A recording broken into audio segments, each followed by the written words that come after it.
गोरी रताला जो हत रही थोरे।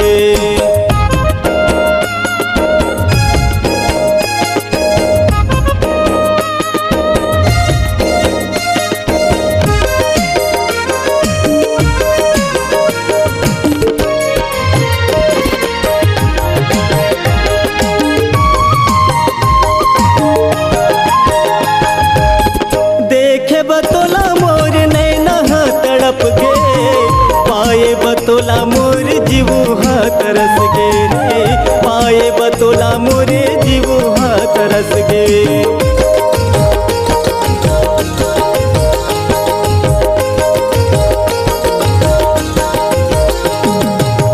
देखे बतोला मोर नैना तड़प गे, पाए बतोला मोर जीवू तरस गे रे, पाए बतोला मोरे जीवू तरस गे। तोला पाए बर नैना मोर रवत रही थे रे,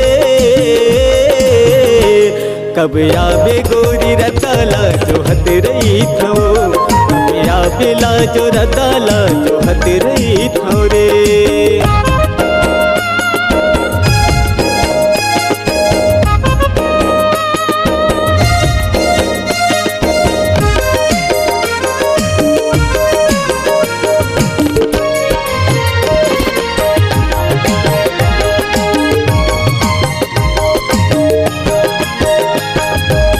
नैना के आंसू मोर नैना माँ सुखा गे, ए जन्म नहीं पाए दूसर जन्म पाते रे, ए जन्म नहीं पाए दूसर जन्म पाते।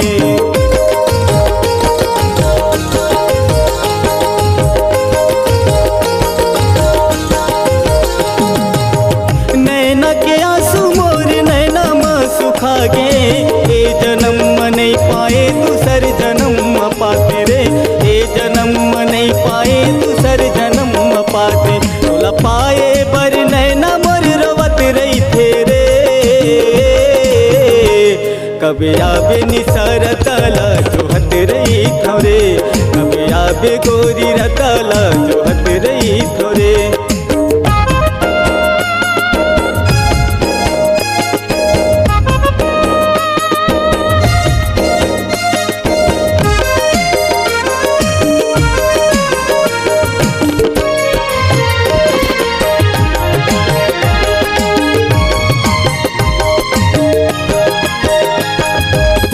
नदिया का छार गोरी हवै मोर गाँव रे, अर्जुन दास टूरी हवै मोर नाव रे, अर्जुन दास गोरी हवै मोर नाव रे।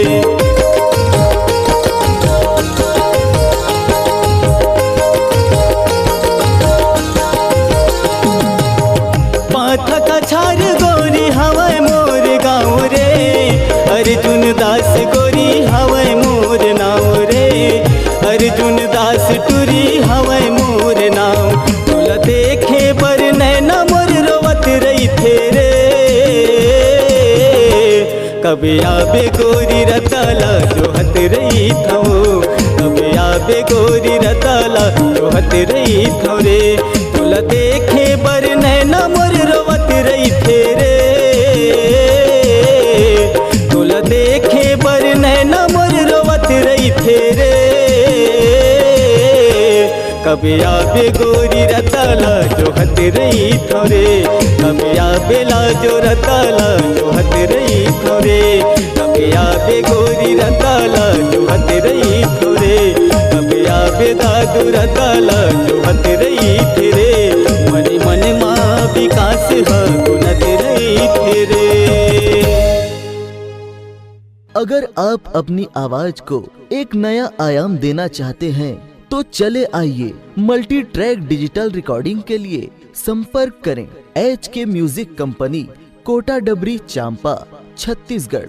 मोबाइल नंबर है 9329238487 और 8085380339।